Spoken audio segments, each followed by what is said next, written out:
Wait a moment. This isn't a furry visual novel.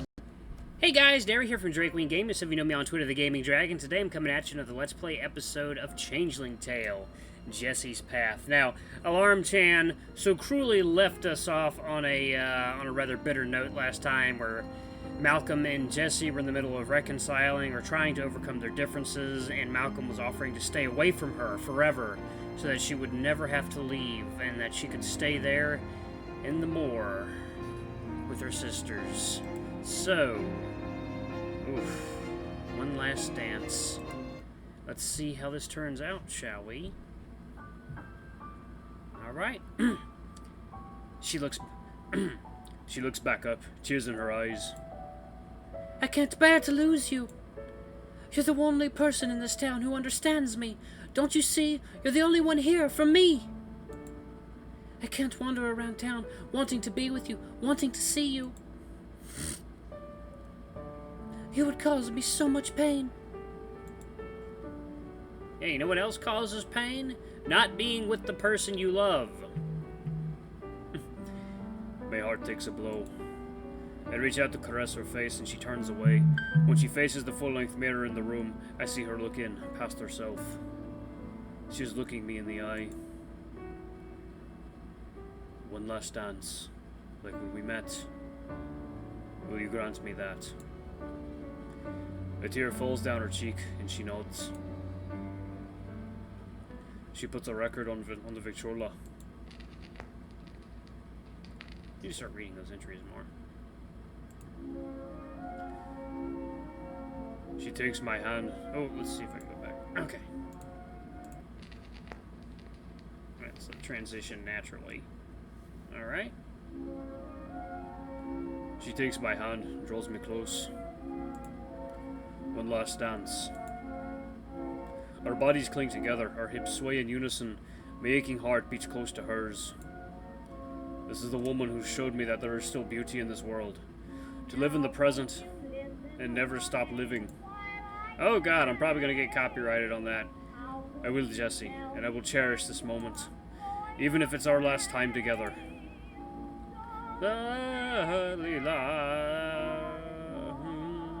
Her hand tightens its grip on mine. It begins to feel softer. Oh lord. Oh god, it's happening! She's becoming a wolf girl! Small sharp nails poke through her satin gloves. Uh-oh, here we go. She's becoming the wolf. I look up at her face. Uh-oh. Gonna open it and be wolf girl. Oh no! Oh no, it's happening! Do you believe in magic? Behind the tears, her eyes are turning yellow. Oh. Fangs poke out from behind carefully made up lips. Oh. Oh, there we go. Her nose is growing and reshaping itself into a long fuzzy cone. Well, I am getting copyrighted. I am getting copyrighted as hell on this one. That's fine. Her dress loosens, exposing her voluptuous shape. Tail! Floof tail! The air in the room has become thick with energy. Jessie's eyes grow wide as she realizes what's happening too. Malcolm, what? She pushes me away, hard. Oh, hell. Well, alright. Hello, hello, thumbnail image. No, not now. Not like this. She stands before the mirror looking panicked, ashamed. No, I should have just listened. Malcolm, why did you listen? Why couldn't you just let me leave? I stand before this wolf, this girl, dumbfounded. I'm sorry. What have I done? The intangible energy hovers in the room. Love, Alana had said. Could our feelings really be so potent? I tried to offer Jessie some hope. Jessie, listen to yourself. Your voice, you're coherent. Are you thinking clearly? I hear bitterness in her voice when she bites back at me. Of course I'm thinking clearly. I'm talking, not barking, aren't I? Then you're still you inside. We can fix this. Malcolm, this is what I am. Who I am. She sobs. I am a monster. No, you're Jessie. You're who you want to be. But Malcolm, that's what I mean.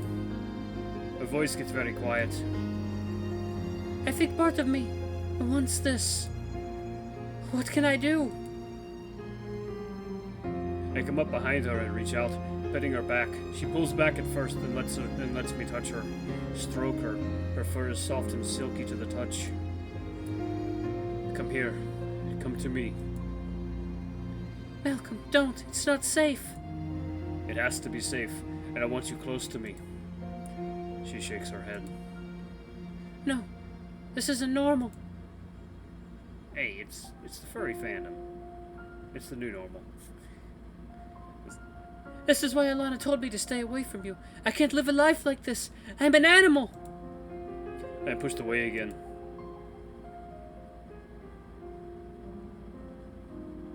Oh, she's so cute. What if you can control it? She fingers the loose folds of her dress. Control. These clothes are the only thing between me and the beast, Malcolm. Alana said this isn't supposed to happen. Not while I'm wearing them. Her voice trembles. How do I change back now? Malcolm, no one can see me like this. We need to find Alana now. I flinch her to the onslaught. Alright! Everything's alright. You're safe here. I do my best to clear my head and think, to open my mind. I can't help but feel the lingering aura. It feels much like it did during the ritual, but this time something is different. There is a harmony to it that was not there before. Jessie. I take her hand and look into her lupine eyes. Try. What? Alana doesn't know you like I do. You've always made your own destiny, and I think you have more control than she realizes. Jessie's wolfish features contort. You're daft. Maybe, but we've only scratched the surface of this fairy tale. Your tale. Are you going to let Alana dictate what is and isn't possible? Jessie is skeptical, but I can see some of her confidence returning. Breathe deeply, calmly. Focus. On what? On what you want to be. Jessie closes her eyes, looking so serene. My thumb can feel her pulse racing through the fur on her wrist. Keep trying. We stand in silence, her breath slows until it is light and steady. The energy in the room begins to shift. Slowly, the soft hairs on her arm begin to recede. It's working! Just stay still. I can barely suppress my excitement. I am in awe. That's my Jessie. Eventually, her body transforms. Ooh. Back to her human form, at last. With a gasp, she opens her eyes. She can hardly believe what she sees. It felt like a miracle. I could feel your presence, right down to my marrow. My spine chills. I take her in my arms. We hold each other, laughing and letting the pressure in the room release. I steal a kiss. Malcolm, I don't know if this is safe. With your back to you. For now. I don't know if I can always control this. It's a powerful experience. I can't explain the energy it holds over me, within me. I run my hands through her silky hair, pulsing to touch her cheek. She leans into my hand, her face is soft and warm, welcoming. That's me, guys. I believe in you. The power is yours to control. Is it? I catch her eyeing her suitcase. This is all too much. It would be easier if I left, but... Yes? I don't want to leave you, Malcolm. I care too much about you. I know this is new, but whatever this is between us, but it feels too real to walk away from. Please, stay. My mind is spinning. I can't possibly wrap it around everything that's happened, so instead, I take a lesson from Jessie and try to appreciate the moment. It's punctuated by her laughter. You know, I've never felt more dependent on someone. I'm losing my identity in so many new ways. I guess we're in this together. I smile back at Jessie and reassure her. You're not dependent on me, Jessie. You're still your own woman. One whom many people care about deeply. Maybe one more than others. Yes, maybe one. Oh, he's so cute! We kiss cautiously at first, then more longingly. Oh dear. Uh-oh. I feel her muzzle start to appear, then retract. She giggles nervously. I'm still new to this, Malcolm. We'll learn together, Jessie. And that is the story of how Malcolm bagged a wolf girl. They spun, they danced, they held each other with the warm touch of partners meant to be together. I saw the torment and fear, elegance and peace in every move. Their movements showed me what care is always supposed to be, pure, innocent, and unquestioning. Yes, their eyes were clouded by the dark concerns of not being able to be who they truly are, or who they were born to be. But their smiles remained serene, two spirits disregarding their anxieties in order to savor a union stronger than the disapproving opinion of others. It made my heart leap.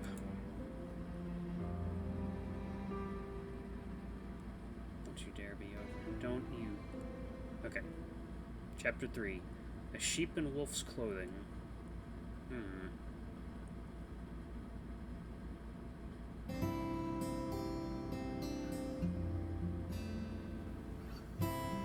Don't dally. Come on, we're almost there.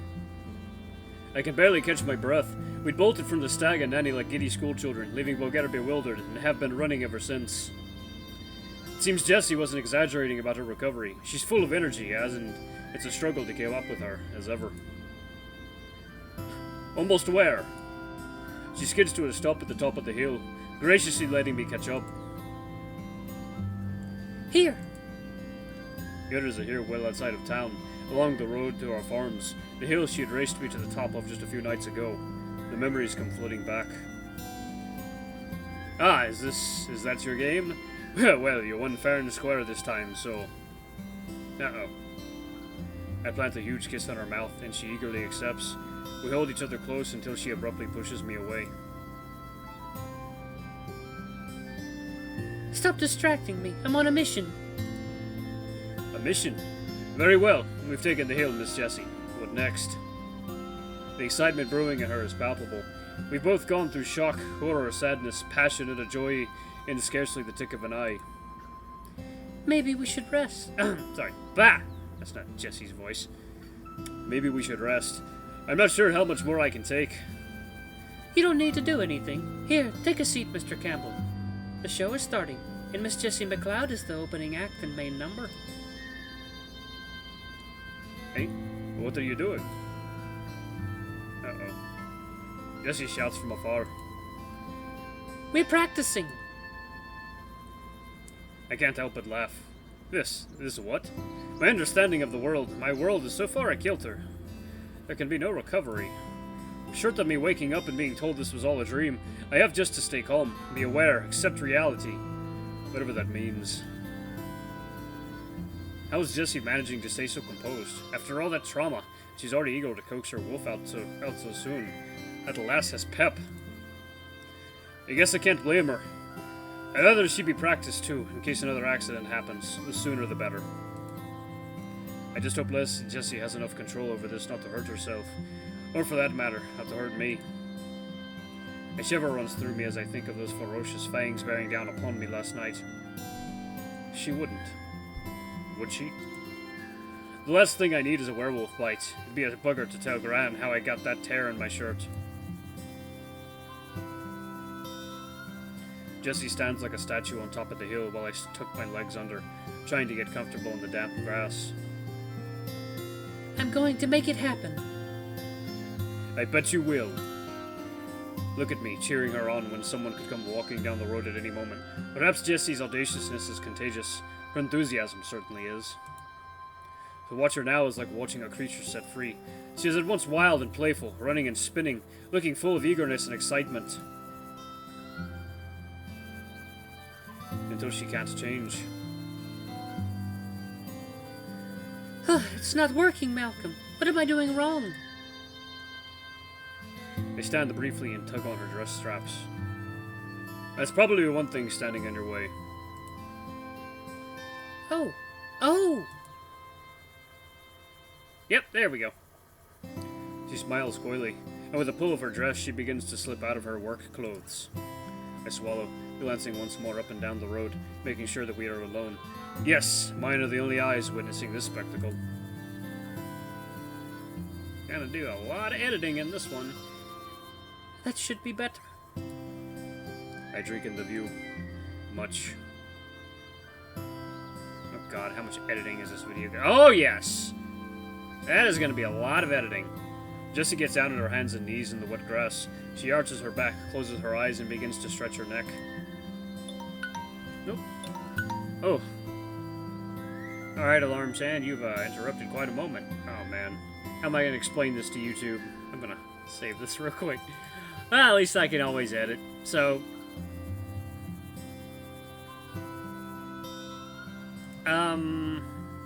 let's,